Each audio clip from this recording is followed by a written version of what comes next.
Hi, everybody. Thank you for joining me. I hope you're doing well. I have to say, I hemmed and hawed and hemmed over doing this video. I guess because it's an excellent way to make even more of a fool of myself than usual. But let me explain what's going on here. I am coming up on my 47th birthday here in a few months, and that means I'm barreling towards 50. And try as I might to ignore that and pretend it doesn't bother me, it is driving me insane. And I have recently seen a fairly new booktuber named Patrick. His channel is called Patrick's Book Reviews. Do a project called 50 Books Before I'm 50. He's about my age. And it is just that. He has set himself a goal of 50 books he would like to read before he turns 50. And I've seen various versions of this on BookTube over the years. Usually it's just different ages. It might be 40, 60, 60. I'm familiar with the idea. And although I've made plans and done lists on here before, it's never a good idea because I rarely, if ever, stick to them, and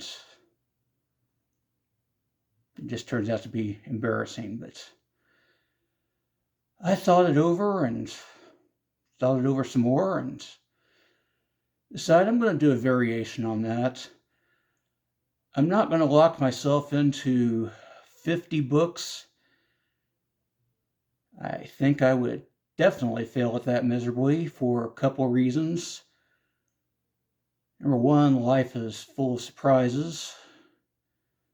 Makes it hard to keep to plan sometimes. But number two, and probably more importantly, I am just weird and moody and flighty and undisciplined. So, yeah, what I've done, I have picked out 15, what I'm going to call works, because some of them are more than one volume. And these are 15 works that have just been staring at me for a while. I have just been itching to get them crossed off my list. And I'm going to use this as kind of my excuse and hopefully accountability to finally get those particular cats skinned. And no, I don't mean that literally. I love my little kitty cat friends. But still don't know if this is a good idea. Looking around at what I have here and thinking, what the hell are you doing, Bryan? But here it goes anyway. I've also decided to keep this to books I own dead tree copies of. I do a lot of e-reading these days, but I'd like to start whittling down my space-filling backstock. So that's enough preamble. I'll start listing these off. I'll try not to be too loquacious here because this is probably going to be kind of lengthy as it is. But number one here, a series of books called Paideia by Werner Jaeger, I guess. And I have John over at the Nicholas of Autrecourt channel to thank for this one. I've gotten many, many ideas from him over the years. This definitely came from him. I decided it looked interesting, decided to order it, and it has sat there glaring at me from my shelf for a while now. And I guess what it is, it's just a history and analysis of Greek philosophy, intellectual culture. I'm not exactly sure what you would call it. Paideia is one of those words that's kind of tough to pin down in English, but you can see here it's multiple volumes.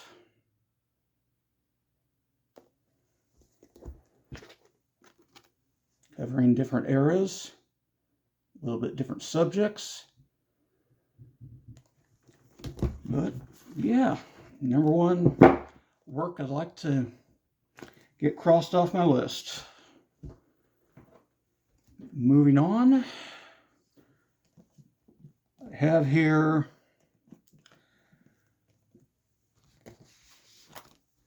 Raymond Brown's massive commentary on the infancy narratives, the canonical Gospels of Matthew and Luke. And I'm going to go ahead and count these as part of the same work, although I suppose technically they aren't. Same authors, commentary on the Passion narratives from all four canonical Gospels. Again, it's just another one of those I've purchased and kind of pecked away at here and there, but haven't sat down and really read properly yet. So, yeah. Hoping to get that one crossed off too. So, work number 2. Oh boy, do I have a history with this next one.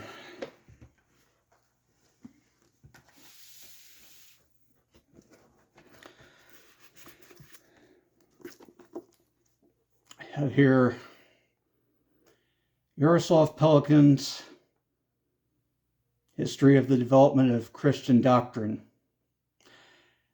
I have had this one for years, and last year, we'll be talking about John over at the Nicholas Valtracourt channel again. I actually started to buddy read this with him. And I hate to even go into this because it sounds like I'm lamenting about my woes all the time, but I guess it just wasn't meant to be, because I had a very close friend of the family die in a crazy boating accident with a drunken operator.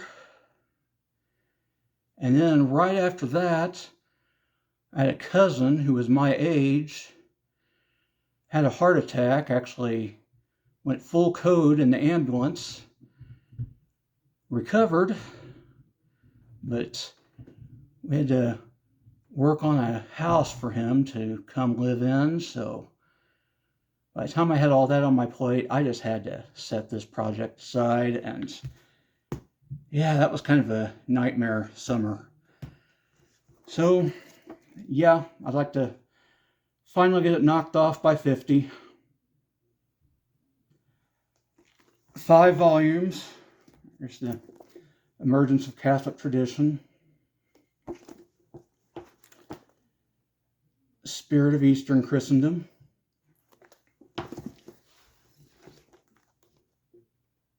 Growth of Medieval Theology,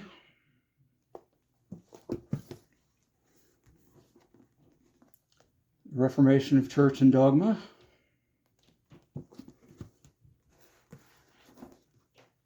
and Christian Doctrine and Modern Culture. You can see why I'm nervous. I'm starting to rack up the books here.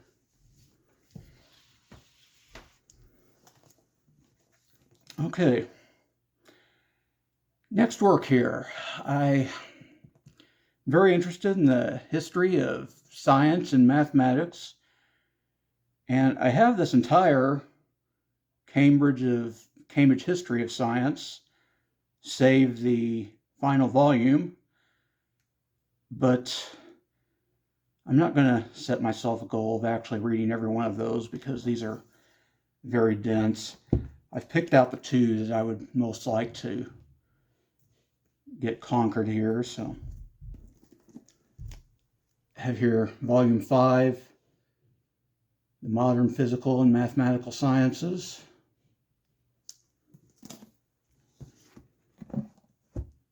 And Volume 6, The Modern Biological and Earth Sciences. I don't know what to say. I think that's pretty straightforward what the content will be.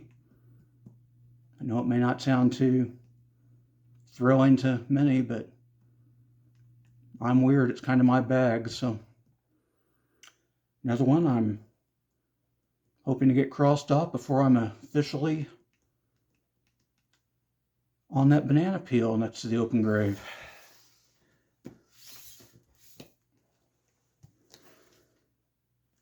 I know I've talked about this one on here before. It's just been haunting me forever. I need to get this thing read. Yeah, Stephen Gould's Structure of Evolutionary Theory.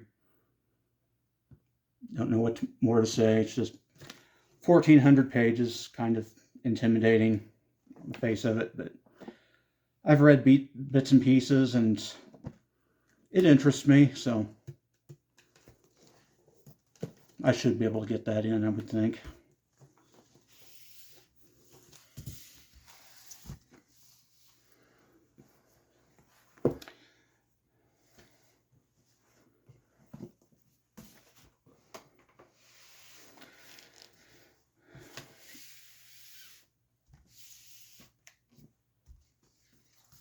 Okay, I'm going to be doing some history here. Very interested in medieval European history, certainly. There are many directions I could have gone with that, but I have this series here. It's very tempting. Wanted to dive in for a while, so thought I'd throw it on here. Maybe I'd have a little accountability to get to it. Jonathan Sumption's 5-volume work on the narrative history on the 100 Years' War.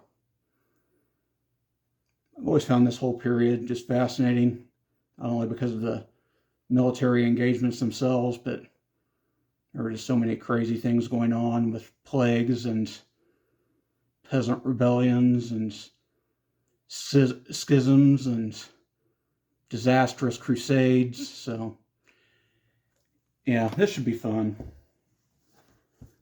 There's Volume 1, Trial by Battle. Volume 2, Trial by Fire.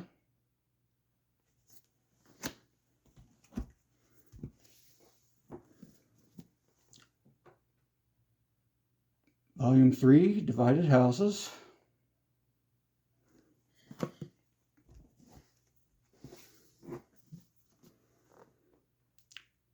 Volume 4 is Cursed Kings.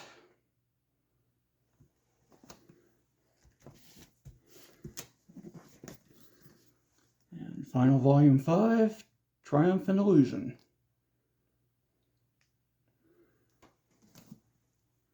I think that covers that.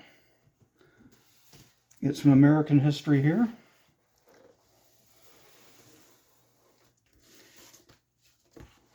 Guess I should say here that I'm sure I saw this one on either,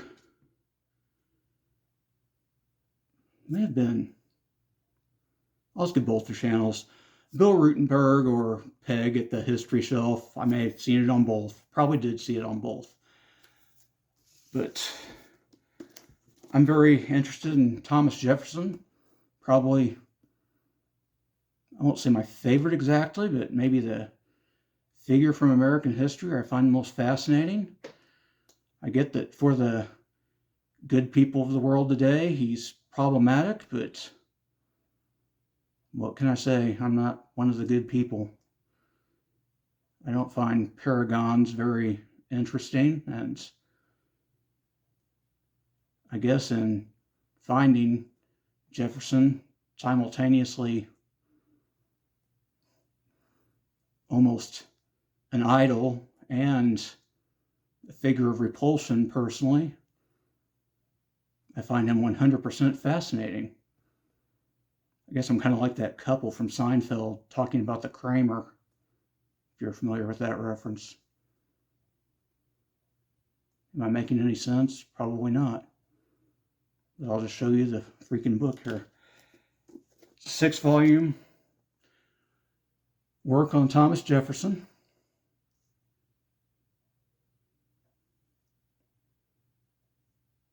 Jefferson the Virginian, Volume 1.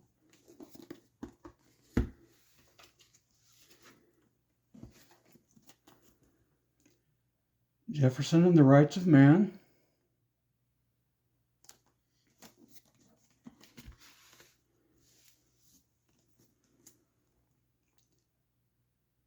Jefferson and the Ordeal of Liberty.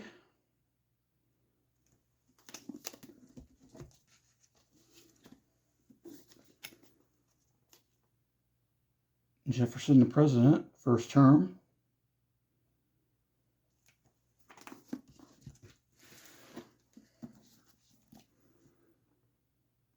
Jefferson the President, Second Term.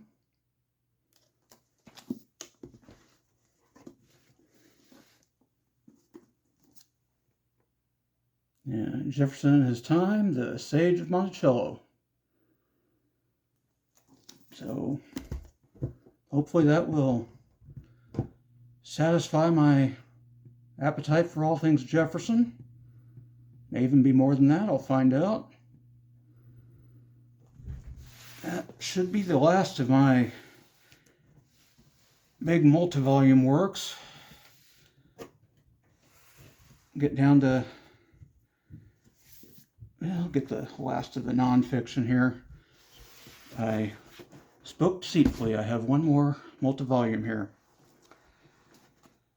Solzhenitsyn. I have read a little bit of Solzhenitsyn, but I haven't read the big one yet. Gulag Archipelago. As it's supposed to be about his experience in the Soviet work camps. So, yeah, wanted to have a look at that.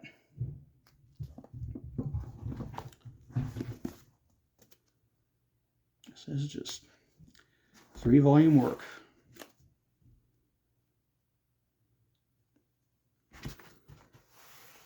Okay, now I'm done with multi-volume stuff. I believe the rest will be fiction. Yeah. Okay. First fiction, I have Paradise Lost. I don't know what to say. I've read Iliad, the Odyssey, the Aeneid, the Divine Comedy. This is kind of the last of the major Western epics. I have not read it yet for whatever reason. Seems like I should get this one knocked out. So there it is. Hopefully I'll get to it.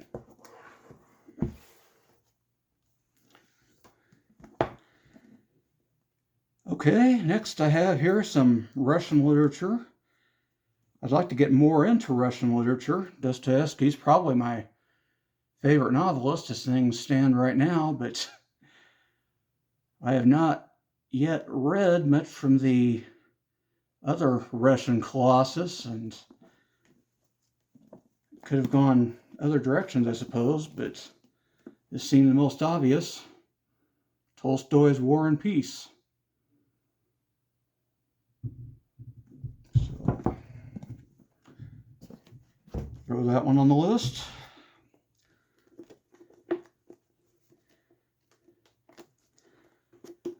I have Dustin Neely.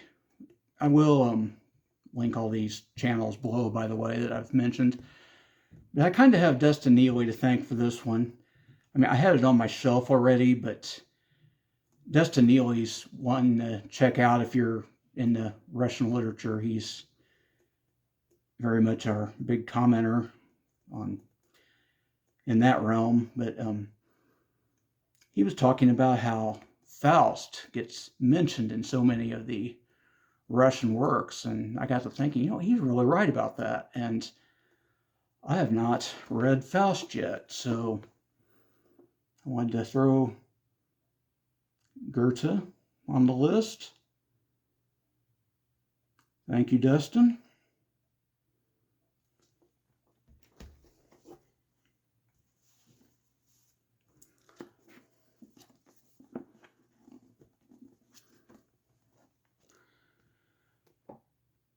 Has some Thomas Mann here. Magic Mountain. I don't really know much about this, to be honest. I know guys in a sanatorium, and there's something kind of allegorical going on. Very early 20th century modernist, I think, but I've just always been curious about it. It's been staring at me for a while, so what can I say? Here it is.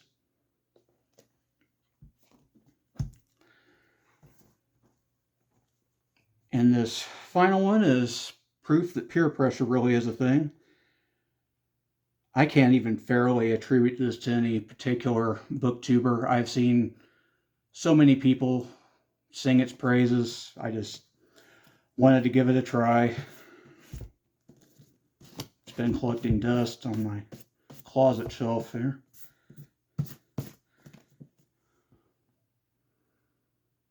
Alexandre Dumas, Count of Monte Cristo. Yeah, it seems to be a big booktube favorite, and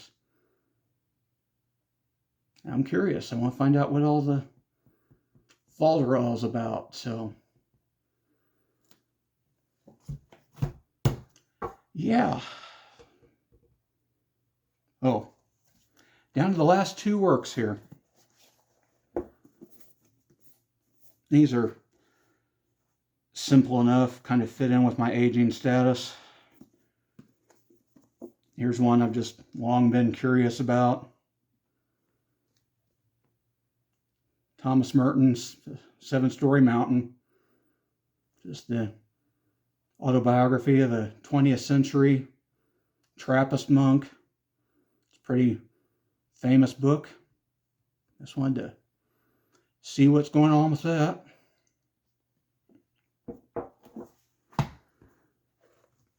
And the last book, finally. Dark Night of the Soul. St. John of the Cross. 16th century Carmelite mystic. It's his writings, one of his writings, probably his most famous. And again, it's one I've heard about. I've probably just gathered what the gist is, but wanted to check it out for myself. So yeah, that's my 15 works. It probably seems like I numbered them in an odd way, but I don't know. It made sense to me at the time. Will I get to all of them? Truth be told, if I was putting money down, I would bet against it. But who knows? Like I said, this approaching 50 thing has really been doing a number on my head and making me want to finally grow the hell up and actually be a decent person. So, who knows? Maybe I'll be inspired and actually get the job done here. Guess I'll find out. But if you listen through all this, I thank you so much. You are truly patient and well on the way to sainthood, probably. But in any case, I hope you have a nice weekend. Take care of yourselves and others. I hope to speak with you soon. Later days.